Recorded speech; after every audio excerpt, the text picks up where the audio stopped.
ଆଜ୍ଞା ପରିଚୟ ଆଜ୍ଞା। ଜୟ ଜଗନ୍ନାଥ। ମୋ ନାଁ ହେଉଛି ବାବୁଲା ପ୍ରସାଦ। ମୁଁ ପୁରୀ ଜିଲ୍ଲା ପାରମ୍ପରିକ ମତ୍ସ୍ୟଜୀବୀ ୟୁନିୟନର ସଭାପତି। ଆଜି ଆମର ବିଶ୍ୱ ମତ୍ସ୍ୟ ଦିବସ ପାଳନ କରାଗଲା ପୁରୀ ପେଣ୍ଠକଟାରେ। ଏଇଟା ଆମର ପୁରୀ ଜିଲ୍ଲା ତଥା ରାଜ୍ୟ ମତ୍ସ୍ୟ ୟୁନିୟନ ତରଫରୁ ଆଜି ଏହି ଦିବସ ପାଳନ କରାଯାଇଛି। ଆଉ ଏଥିରେ ଆମର ରାଜ୍ୟର ସଭାପତି ପ୍ରସନ୍ନ ବେହେରା ଏବଂ ରାଜ୍ୟ ସଭାପତି ସମ୍ପାଦକ ପଣ୍ଡା ଏଲେୟା ଏବଂ ପୁରୀର ଆମର ସମସ୍ତ କର୍ମକର୍ତ୍ତାଙ୍କ ଉପସ୍ଥିତିରେ ଏବଂ ପେଣ୍ଠକଟାର ମୁରବୀ ଶ୍ରେଣୀ ଲୋକ ଏବଂ ବୟୋଜ୍ୟେଷ୍ଠ କର୍ଣ୍ଣାଟକ ତାତାର ସମସ୍ତଙ୍କ ଉପସ୍ଥିତିରେ ଆଜି ରାଜ୍ୟ ବିଶ୍ୱ ମତ୍ସ୍ୟ ଦିବସ ପାଳନ କରାଯାଇଛି। ଏହି ମତ୍ସ୍ୟ ଦିବସ ପାଳନରେ ଆମର ଫରେଷ୍ଟ ଡିପାର୍ଟମେଣ୍ଟରୁ ଏବଂ ଫିସରୀ ଡିପାର୍ଟମେଣ୍ଟରୁ ମଧ୍ୟ ଅଧିକାରୀମାନେ ଉପସ୍ଥିତ ଥିଲେ।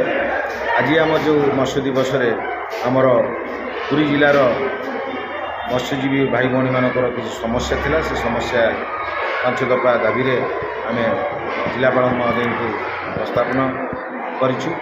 ଯାହାକି ଆମର ଯେଉଁ 5 ଗୋଟି FLC ଫିସ୍ ଲ୍ୟାଣ୍ଡିଂ ସେଣ୍ଟରର ସରକାର ବିଗତ 5 ବର୍ଷ ତଳେ ଏଟାକୁ ମଞ୍ଜୁର କରିଥିଲେ, କିନ୍ତୁ ମଞ୍ଜୁର ହେଇ ସାଂକ୍ସନ୍ ହେଇ ସବୁ ମଧ୍ୟ ହେଲା ମଧ୍ୟ ସେ କାର୍ଯ୍ୟକ୍ରମ ଆଜି ସୁଦ୍ଧା ଆରମ୍ଭ ହୋଇନାହିଁ।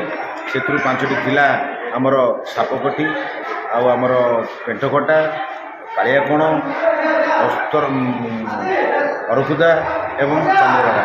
ତା ଭିତରୁ ମାତ୍ର ଗୋଟିଏ ସାପକଟି ଫିସ୍ ଲ୍ୟାଣ୍ଡିଂ ସେଣ୍ଟର ଆରମ୍ଭ ହେଲା, କିନ୍ତୁ ଆଜି ତାକୁ ପୁଣି ପୁନର୍ବାର ବନ୍ଦ କରାଯାଇଛି। ଆମେ ତାକୁ ପ୍ରତିବାଦ କରୁଛୁ ଯେ କାହିଁ ବନ୍ଦ ହେଲା। କିଛି ବୁଦ୍ଧିଜୀବୀ ପୁଣି ସେଟାକୁ ଅବଜେକ୍ସନ୍ କରିଛନ୍ତି ଯେ ପର୍ଯ୍ୟଟକମାନଙ୍କୁ ଅସୁବିଧା ହେବ, କିନ୍ତୁ ସେଇଟା ଭୁଲ।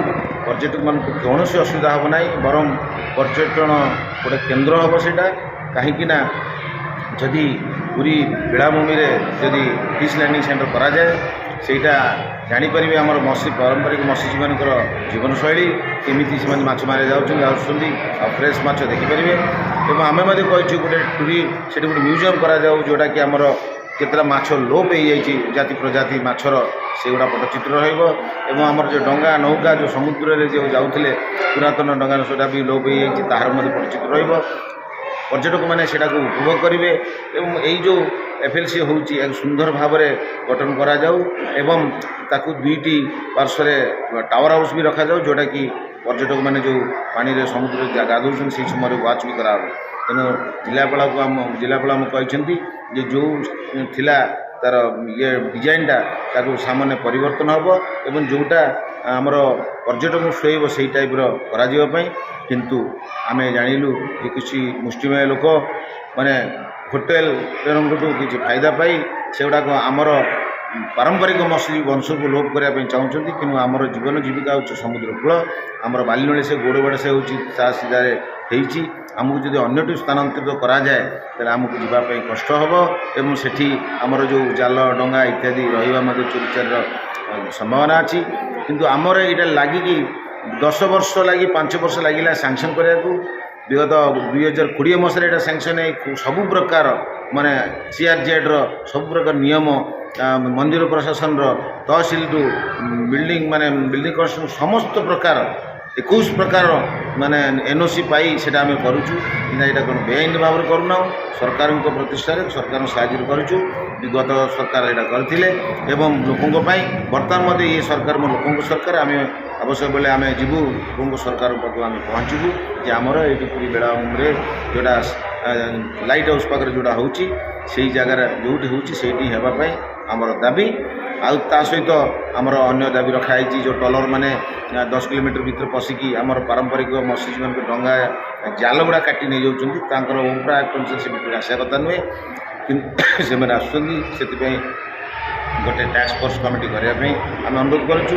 ତା ସହିତ ଆମର ପେଣ୍ଠକଟାରେ ଆମର ବିଚ୍ ପ୍ରୋଟେକ୍ସନ୍ ୱାଲ୍ ରୋଡ଼ ଗୋଟେ କରିବା ପାଇଁ ଆମେ ଦାବି ରଖିଛୁ, ଯାହାଦ୍ୱାରା ସମୁଦ୍ର ପାଣି ହଠାତ୍ ବସ୍ତି ଭିତରେ ପଶିବ ନାହିଁ। ଏବଂ ଯେଉଁ ପେଣ୍ଠକଟା ଶେଷରେ ଗୋଟେ ଯେଉଁ FLC ହେବ ତା ପାଇଁ ଗୋଟେ ଗମନାଗମନ ସୁବିଧା ରାସ୍ତା ହେବ ଏବଂ ଆମର ଏମର୍ଜେନ୍ସି ସମୟରେ ଆମ୍ବୁଲାନ୍ସ ପାଇଁ ସୁବିଧା ହେବ।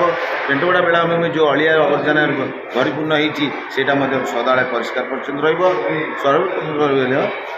ପର୍ଯ୍ୟଟକମାନେ ମଧ୍ୟ ପେଣ୍ଠକଟା ଭିଲେଜକୁ ଯାଇ ଦେଖିପାରିବେ ଯେ କେମିତି ମତ୍ସ୍ୟଜୀବୀମାନେ ତାଙ୍କର ଜୀବନ ଜୀବିକା କେମିତି ପରିବହନ କରୁଛନ୍ତି ସବୁ ଦେଖିପାରିବେ। ତେଣୁ ଏଇଟା ଗୋଟେ ଗୋଟେ ନୂତନ ପର୍ଯ୍ୟଟନ କେନ୍ଦ୍ର ହୋଇପାରିବ। ଯେମିତି ପଟ୍ଟଚିତ୍ର ଦେଖିବା ପାଇଁ ରଘୁରାଜପୁର ଯାଉଛନ୍ତି, ସେମିତି ମତ୍ସ୍ୟଜୀବୀମାନଙ୍କର ତାଙ୍କର ଜୀବନ ଜୀବିକା କିପରି ହେଉଛି ସେଇଟା ମଧ୍ୟ ପେଣ୍ଠକଟା ଆସି ଦେଖିପାରିବେ।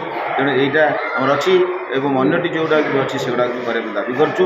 ତା ସହିତ ଆମର ଯୁବତୀ ଭାଇମାନେ ଯୁବକ ଯୁବତୀ ଭାଇମାନଙ୍କ ପାଇଁ ମାନେ ଆମର କିଛି ତାଲିମ ଦିଆଯାଉ ଯେଉଁଟାକି ସେମାନେ ଏଣ୍ଟରପ୍ରେନର ହୋଇପାରିବେ ଏବଂ ଯେଉଁ ମହିଳାମାନେ ମାଛ ବ୍ୟବସାୟ କରୁଛନ୍ତି ତାଙ୍କୁ ସରକାରୀ ଆର୍ଥିକ ସାହାଯ୍ୟ ମିଳିଲେ ସେମାନେ ତାଙ୍କର ବ୍ୟବସାୟଟାକୁ ଆଦିକୁ ଉନ୍ନତି କରିପାରିବେ। ଏହିସବୁ 5 ଦଫା ଦାବି ମଧ୍ୟ ଆଜି କଲେକ୍ଟରଙ୍କୁ ଆମେ ଉପସ୍ଥାପନ କରିଛୁ। ତେଣୁ ଆଜି ବିଶ୍ୱ ମତ୍ସ୍ୟ ଦିବସ ପରିବେଶରେ ଆମ ସମସ୍ତଙ୍କୁ କଇଁଛ ସୁରକ୍ଷା ବିଷୟରେ କହିଲୁ। ସମସ୍ତଙ୍କୁ କହିଲା ପରେ ସେମାନେ ଆସିଥିଲେ ବରିଷ୍ଠ ବାଲା, ସବୁ ଜିନିଷ ଆଲୋଚନା ହେଇଛି ଆଉ ସମ୍ପୂର୍ଣ୍ଣ ଭାବେ ସଫଳମୟ ଆଜି ମିଟିଂଟା କରିଛୁ।